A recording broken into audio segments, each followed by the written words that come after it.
After playing the part of the cowardly, universally despised male lead, I had finally completed my mission. The system had granted me a single day to say goodbye before I faked my death. And after holding back for so long, I finally let it all out, sparing no one. I've had it with you, you fake. 3 years of tutoring and you're still hopeless? Are you even trying? Who in their right mind would marry an old hag like you? You're practically dead weight. I sent the final message, a grin tugging at my lips, only to hear the system scream in my head. Wait. Host. I messed up the schedule. Your actual exit isn't for 7 days. Me. The doorbell rang sharply, jolting me. For 3 long years, I'd been the school's invisible outcast, the adoptive sister's errand boy, everyone's punching bag. No friends, no support, no chance to breathe. Then came the engagement, a so-called family alliance. But on the day of the ceremony, my world collapsed. I wasn't even the real heir. The true sterling heir had been discovered.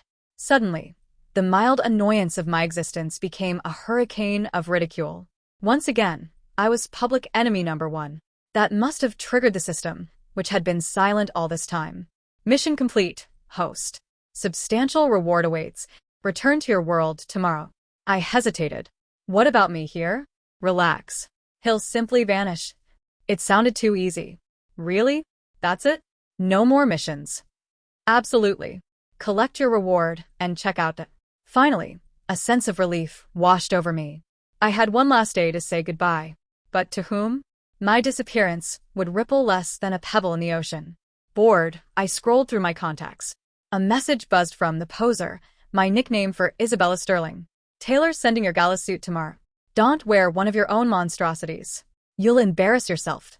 Isabella, the true-born daughter, had treated me with nothing but contempt since I arrived in this world. She had no patience for me. My tastes, my intelligence, even my very presence offended her. Yet, as the sterling heiress, no one dared oppose her. I'd endured her for 3 years. But tomorrow I left. Today I was done. Me. Think your fashion sense is any better? Me. Attachment. Image. Me. Is this a suit or a disaster? Me. No typo. Me. You act like a fashion guru, but even with your rotten personality, nobody cares about you. She responded with a single question mark. The typing indicator blinked, then vanished. Finally, what's wrong with you? My fingers moved fast. Nothing. Just sick of your nonsense. You fake. Silence. I muted her. A knock at my door. The maid's voice. Mr. Sterling, the car is ready for your school event. Even as a fake heir, my parents maintained a sense of duty. At school, the tension was palpable. The car barely stopped before a furious voice erupted. Bruce, do you realize how long I've been waiting? I looked up to see Janet Thornton, chest heaving, eyes blazing. And why exactly were you waiting for me? I asked, slow and deliberate. Her jaw dropped. Question mark. I was doing you a favor, she sputtered. No one else would partner with you at tonight's gala. And this is how you respond. The Thorntons and Sterlings were longtime family friends, and Janet had been a childhood companion, though her beauty and social clout made her one of the school's most popular girls. Our parents once toyed with the idea of an engagement, a plan Janet had publicly demolished with scorn. Her rejection had made me the school laughingstock, yet it earned me valuable experience points in my mission. Now, a few of her friends joined in. Yeah, Bruce. Making Miss Thornton wait? Pathetic. Still playing hard to get? Really? Janet's lips thinned, anger sparking. Bruce, I'm talking to you. Feigning confusion, I said, What is it? You're blocking my way. Her laugh was sharp, brittle. Did you not hear me? Aren't you going to apologize? Apologize? To whom? I paused. To you? Do you really deserve one? Janet froze. You waited, but never told me. I'm not a mind reader. And I never asked you to be my date.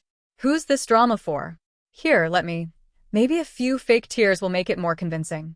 Her friends defended her. Janet was being kind, and you attack her. Why are you so cruel? I scoffed. Of course it's on purpose. Why waste nasty words otherwise? As clever as you think you are, none of you deserve poetry. Janet lunged, but my bodyguard stepped between us. I gave her 5 seconds. Her expression wasn't rage. It was confusion, unsettling and unexpected. Bruce, today you're... She stammered. Are you sick? I had prepared for anger, tears, or tantrums. But this was all she had. All this time, I had seriously overestimated them. I ignored Janet and made my way to the principal's office upstairs. The gala held zero appeal. It was just a playground for the popular kids to parade and pose. As the perennial outsider, I'd never been anyone's first pick for a dance partner, so I showed up in a hoodie and jeans, unbothered. When I emerged from the office, the hallway had changed. Whispers floated through the air, like dry leaves. So, he isn't really a Sterling. That explains why he's always seemed off. Poor Isabella, stuck with an adopted brother like that. Word of my true heritage had finally reached the school. I checked my phone. 20 missed calls. All from Isabella. Her number, silent for years, now flooded my screen like a tsunami. One message caught my attention. Isabella, I'm coming back tomorrow. She was still abroad. I stared at the screen, then locked the phone. Whatever. It was her house, her business. Heading downstairs, I ran into Janet again. She looked sharper, more grown up in her gown. Her lips pressed into a thin line. Bruce, why haven't you changed yet? She demanded. I'm not dancing, I replied, frowning. From the corner of my eye, my bodyguard stepped forward, firm and polite. Miss Thornton, Mr. Sterling is engaged to Miss Lockwood. Janet's expression iced over. I know. You don't have to tell me. I cupped my ear theatrically. Let's go, I said, turning to my bodyguard. Outside, a few of Janet's friends swarmed her, whispering and pointing toward my car. She glanced at them, confusion quickly turning to shock. I guess the gossip, they'd caught wind of my true parentage. The car moved. Janet ran after it, her gown hampering her pace. The window slid up, cutting off her frantic calls. In the rearview mirror, she became a small, dark speck. I asked my bodyguard, what do you think she's doing? Training for a marathon, maybe, he said calmly. Back home, the head maid greeted me urgently. Mr. Sterling, Miss Lockwood stopped by earlier. She left when she found you weren't home. Eleanor Lockwood. My fiancée, if you could call it that. Ever since news of my true identity broke, she hadn't reached out for a week. The engagement had always been a business arrangement. What did she want? I asked. She said she couldn't reach you, so she came to check, the maid replied. With my parents away, and Isabella overseas, it was just me and the staff. I found her message buried under group notifications. Are you free? I want to discuss the engagement. Eleanor was beautiful, precise and icy. Every meeting with her was like talking to a statue. She had skipped grades abroad and returned to manage her family company. I was lucky the Lockwoods even considered me, given our station. I dialed her number, putting it on speaker. Bruce, she said, cool and measured. I wanted to discuss the engagement party. Nothing to discuss, I said lightly. I'm calling it off. Silence. Why? No reason, I said breezily. I just don't want to be engaged to you. I didn't need niceties. Tomorrow, I left this world behind. Look, I added, mock sincerity dripping from my voice. It's your age. I'm not into geriatric women. I'm only 6 years older than you, she said, teeth clenched. 6 years. I gasped, pretending horror. That's massive.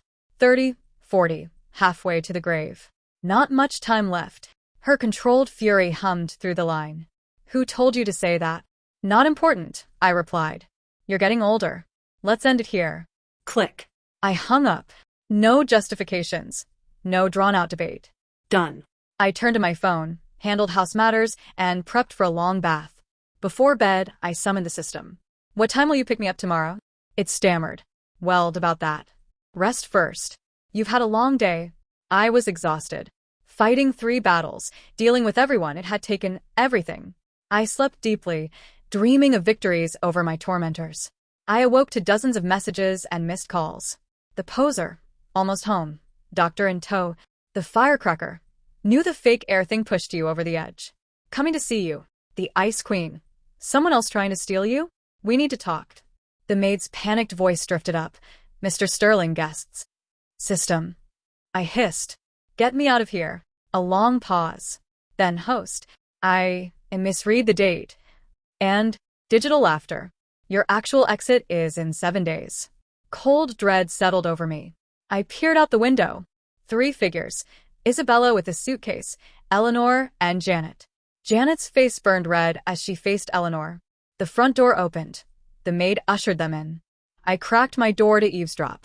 They were already at each other's throats. "This is your fault, isn't it?" Janet accused. Eleanor snapped. "Look at his adoptive sister." Years of suppression would trigger anyone's outburst.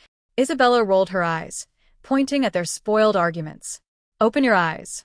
Look at his clothes, his watch, who provides all that. Meanwhile, you make him a laughingstock at school." I decided it was the perfect time for a hot bath.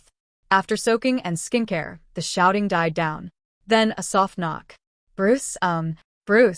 It was Isabella, tentative, exhausted from travel. Hair messy, shirt and trousers simple, her usual polish gone. "Don't worry," she said. "I took care of Eleanor and Janet.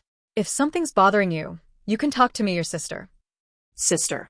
The words sounded strange, the sentiment stranger. "I don't want to be engaged anymore," I said flatly.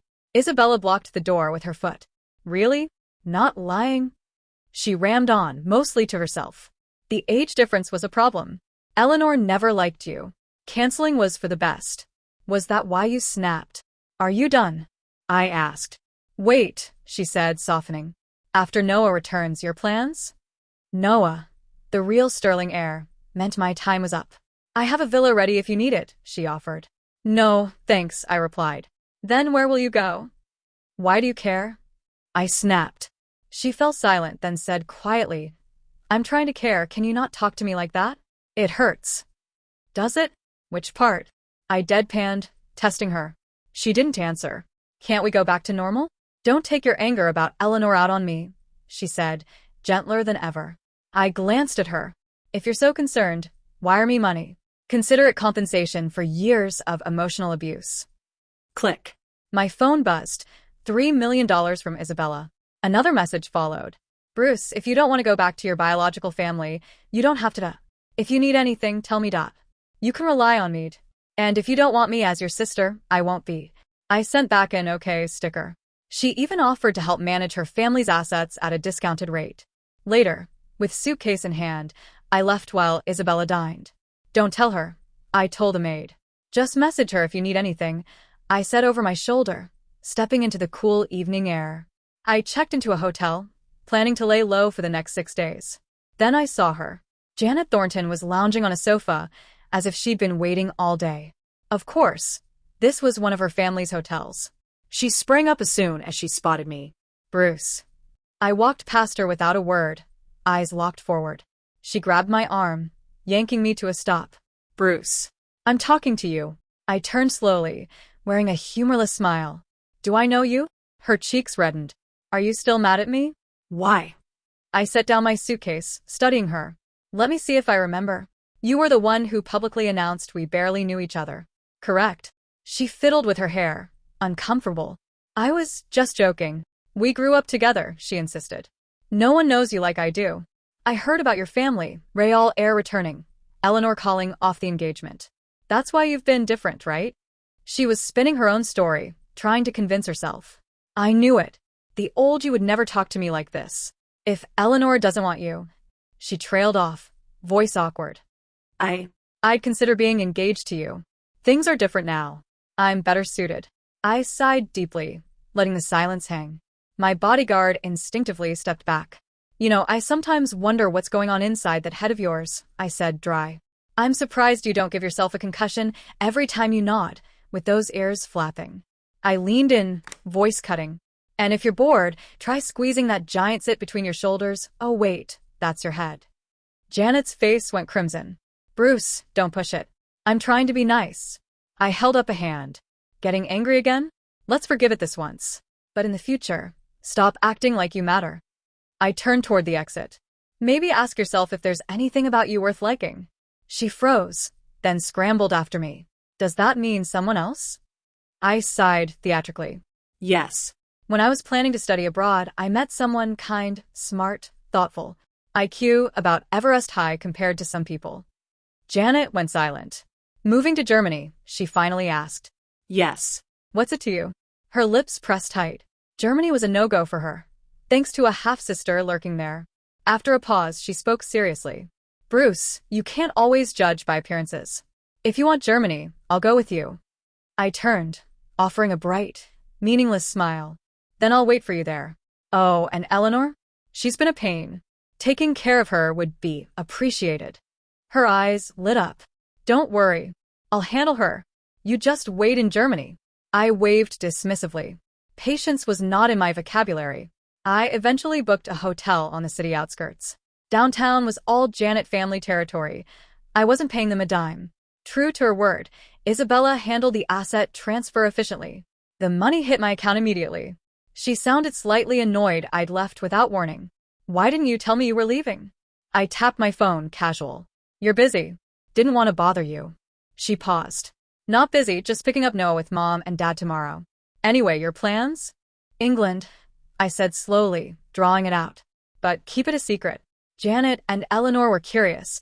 I sent them on a wild goose chase. She sounded almost flattered. You lied to them but told me the truth? Of course, I said, distracted by watching my bank balances. You transferred me all this money. That counts as family, right? A little flattery went a long way. One more thing, sister, I added.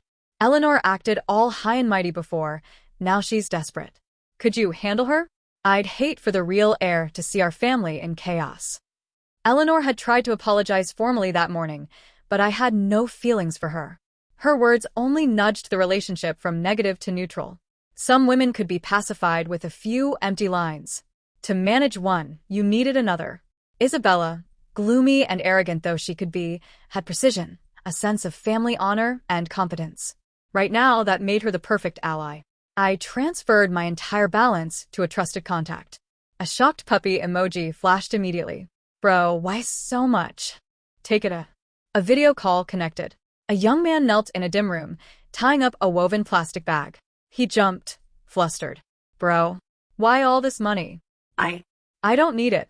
Your new room has a bathroom, walk-in closet, balcony, even space for your puppy, I explained softly. His eyes widened. Then I'll live there. I don't have much.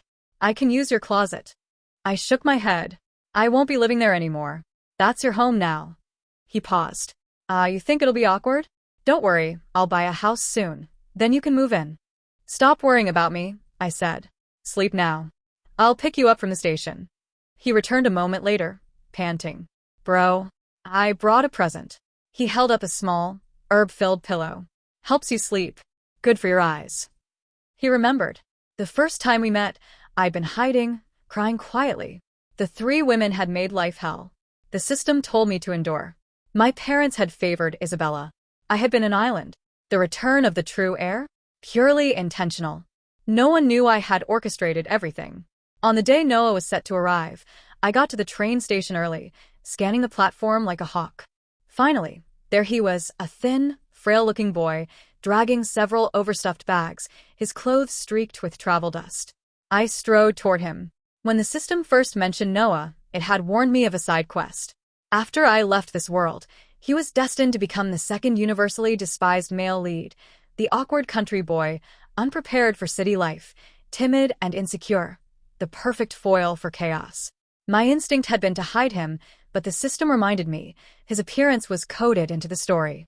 Someone would find him, inevitably. I just made sure it was me first. I pushed the timeline forward. I taught him survival in a gilded cage, how to navigate luxury brands, how to charm our parents, and how to fend off the casual cruelty of others. Most importantly, I tried to instill an unshakable inner strength, so when the world turned against him, he could stand unmoved, like a mountain in a storm. Bro, Noah grinned, sprinting toward me. The driver I'd hired swooped in to grab his luggage. My parents were away, leaving Isabella to handle the pickup. But she had vanished, clearly wanting him to experience his new reality firsthand. Did your sister say when she'd be here? I asked. Noah shrugged. Who cares?